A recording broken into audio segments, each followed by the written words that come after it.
اللہ وبرکاتہ۔ شیخ یہ میرا ایک سوال ہے کہ عیدین کی جو نمازیں ہیں ان کے لیے عورتوں کو عیدگاہ میں نماز ادا کرنے کے لیے آنے کے بارے میں شریعت میں کیا حکم ہے؟ کیونکہ ہمارے ہاں عورتوں کو عیدین کی نمازیں کے لیے، چاہے وہ عید الفطر ہو یا عید الاضحیٰ، ان کے لیے ان کو عیدین میں عیدگاہ میں آنے کی اجازت نہیں ہوتی۔ تو اس کے بارے میں شریعت کی روشنی میں، قرآن حدیث کی روشنی میں رہنمائی کر دیں کہ اس کے بارے میں شریعت کا کیا حکم ہے۔ جزاک اللہ خیر میرے بھائی، آپ نے جو سوال کیا ہے یہ سوال میرے پاس اس سے قبل بھی آیا ہوا ہے اور میں نے لوگوں کو بتایا ہے، لیکن میں چاہتا ہوں زیادہ فائدہ ہو، اس کے لیے میں اس وقت مسجد نبی صلی اللہ علیہ وسلم میں بیٹھ کر میں چاہتا ہوں کہ قرآن و سنت کی روشنی میں اس کا جواب دے دیا جائے۔ دیکھیے، دو طریقے ہیں مسلمانوں میں۔ کچھ لوگ ہیں جو عورتوں کو، خواتین کو عیدگاہ میں لے جاتے ہیں، ان کا انتظام کرتے ہیں، چاہے عید الفطر ہو چاہے عید الاضحیٰ ہو، کچھ لوگ انتظام کرتے ہیں۔ اور کچھ لوگ ہیں جو انتظام نہیں کرتے ہیں، وہ کہتے ہیں کہ جی خواتین کو عیدگاہ میں نہیں جانا چاہیے، ہے نا، دو مسئلے۔ تو اب صحیح کیا ہے؟ جو لے جاتے ہیں عیدگاہ میں خواتین کو وہ صحیح ہے، یا جو نہیں لے جاتے وہ صحیح ہے؟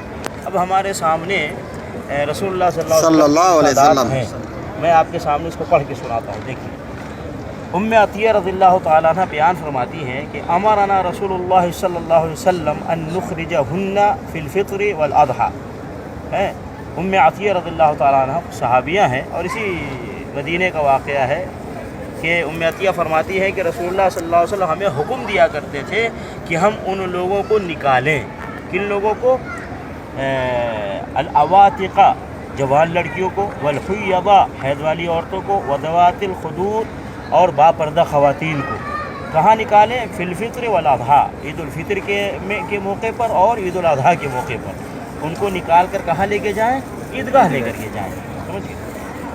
پھر نبی علیہ السلام نے آگے فَأَمَّا الْحُيَّضُ فَيَعْتَزِلْنَ الصَّلَاةَ وَيَشْهَدْنَ الْخَيْرَ وَدَعْوَةَ الْمُسْلِمِينَ۔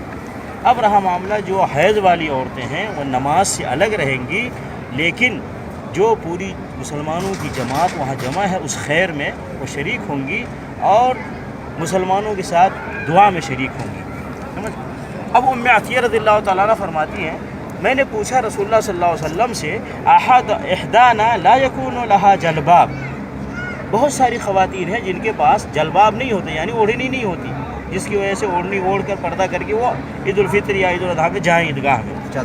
قال رسول اللہ صلی اللہ علیہ وسلم فرمایا لِتُلْبِسَهَا أُخْتُهَا جَلْبَابَهَا۔ سمجھ گئے؟ مسلمان جو دوسری بہن ہیں جن کے پاس پردے کا انتظام ہے، اس کو چاہیے کہ اپنی اس بہن کو پردہ اوڑھنی اڑھائے جن کے پاس اوڑھنی نہیں ہے، لیکن عیدگاہ دوسری خاتون کو چاہیے کہ اس کو پردہ دے، اوڑھنی دے جن کے پاس نہیں ہے، لیکن اس کو بھی عیدگاہ میں آنا ہے۔ یہ حدیث کہاں ہے؟ مسلم شریف کے اندر ہے، اس میں کوئی شک نہیں، اس حدیث کے اندر بالکل صحیح حدیث ہے۔ اچھا، دوسری حدیث ہے جابر بن عبداللہ رضی اللہ تعالیٰ عنہ سے روایت ہے، فرماتے ہیں قام النبی صلی اللہ علیہ وسلم، اسی مدینے کا واقعہ ہے کہ عیدگاہ کے اندر رسول اللہ صلی اللہ علیہ وسلم نے عید الفطر کے موقع پر نماز پڑھائی، پھر اس کے بعد فبدا بالصلاۃ، یعنی نماز پہلے پڑھایا، ثم خطب، پھر اس کے بعد خطبہ دیا، فلما فرغ نزل فأتى النساء، پھر جب آپ فارغ ہوئے خطبے سے تو ممبر سے اتر کر عورتوں کے پاس تشریف لائے، فذکرہن وهو یتوکأ علی ید بلال، رسول اللہ صلی اللہ علیہ وسلم نے عورتوں کو عیدگاہ میں نصیحت کی، اور اس موقع پر رسول اللہ صلی اللہ علیہ وسلم بلال کے کاندھے پر ٹیک لگائے ہوئے تھے۔ یہ بخاری شریف کے اندر حدیث ہے۔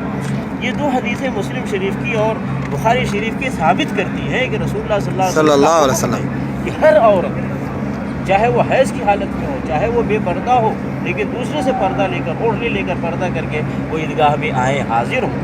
وہاں نماز پڑھنے والی خاتون نماز پڑھے گی، جو نماز کے لائق نہیں ہے وہ وہاں بیٹھی رہے گی اور دعاؤں میں شریک ہوگی۔ نبی علیہ السلام نے حکم دیا، اس لیے خواتین کو عید الفطر کے موقع پر عیدگاہ آنا چاہیے اور بقرعید کے موقع پر بھی عیدگاہ آنا چاہیے۔ یہ نبی صلی اللہ علیہ وسلم کا فرمان ہے۔ اب اس کے مقابلے میں اگر کوئی مفتی یہ فرمان جاری کرتا ہے کہ عیدگاہ میں عورتیں نہ آئیں تو یہ بہت بڑی جرأت ہے رسول اللہ صلی اللہ علیہ وسلم کے مقابلے میں وہ فرمان جاری کرتے ہیں۔ تو ایسے مفتی کے فرمان پر نہیں چلنا چاہیے جو رسول اللہ صلی اللہ علیہ وسلم کے فرمان کے مقابلے میں فرمان جاری کرتے ہیں، بلکہ مسلمانوں کو رسول اللہ صلی اللہ علیہ وسلم کے فرمان کے مطابق عمل کرنا چاہیے۔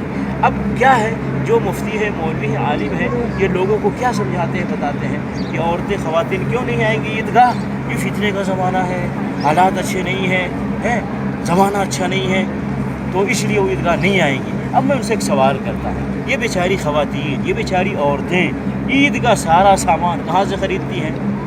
مارکیٹ سے جا کے خریدتی ہیں۔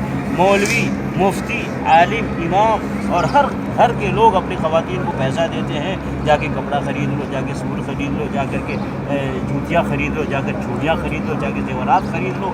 اب عورت گھر سے نکل مارکیٹ جا رہی ہے، گھوم رہی ہے، ایک ایک دکان جا کے چکر لگا رہی ہے اور سارا سامان عید کا خرید رہی ہے، تو وہاں پہ لوگوں کو برا نہیں دکھتا ہے۔ لیکن جب عیدگاہ میں جانا ہے پردے کے ساتھ اور پورے شریعت کی پابندی کرتے ہوئے، تو یہاں پہ لوگوں کو برا دکھ رہا ہے۔ کتنے افسوس کی بات ہے۔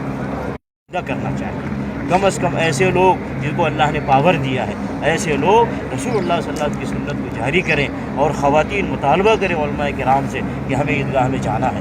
نبی علیہ السلام کے زمانے سے آج تک مسجد رسول اللہ صلی اللہ علیہ وسلم خواتین کا انتظام ہے۔ عید کی نماز بھی پڑھتی ہے، بقرعید کی نماز بھی پڑھتی ہے، جمعہ کی نماز بھی پڑھتی ہے، اور بلکہ پانچوں وقت کی نمازیں پڑھتی ہیں، کوئی اس کو برا نہیں کہتا۔ لیکن ہمارے یہاں اس کو برا سمجھا جاتا ہے۔ بہر کے قیام اللیل بھی ماشاءاللہ شریعت کی روشنی میں، اسلام کی روشنی میں خواتین کو عیدگاہ جانے کا حکم دیا رسول اللہ صلی اللہ علیہ وسلم نے۔ بقرعید کے موقع پر عیدگاہ میں جانے کا حکم دیا رسول اللہ صلی اللہ علیہ وسلم نے۔ کسی کو حق نہیں پہنچتا ہے کہ خواتین کو، مسلمان عورتوں کو پورے پردے کے ساتھ، پورے حیا کے ساتھ، پورے شرم و حیا کے ساتھ عیدگاہ ہے ان کو لے کر کے جائیں، اور وہاں نماز پڑھنے والی خواتین نماز پڑھیں، یا نہیں تو کم از کم وہاں دعائیں کریں اور دعاؤں میں شریک ہوں، اور پھر اپنے گھر واپس آ جائیں۔ تو اس لیے خواتین کو عیدگاہ جانا چاہیے۔ منع کرنے والے غلط ہیں اور عیدگاہ لے جانے والے بالکل درست اور صحیح ہیں۔ اللہ تعالیٰ سب کو رسول اللہ صلی اللہ علیہ وسلم کے مطابق عمل کرنے کی توفیق عطا فرمائے۔ آمین۔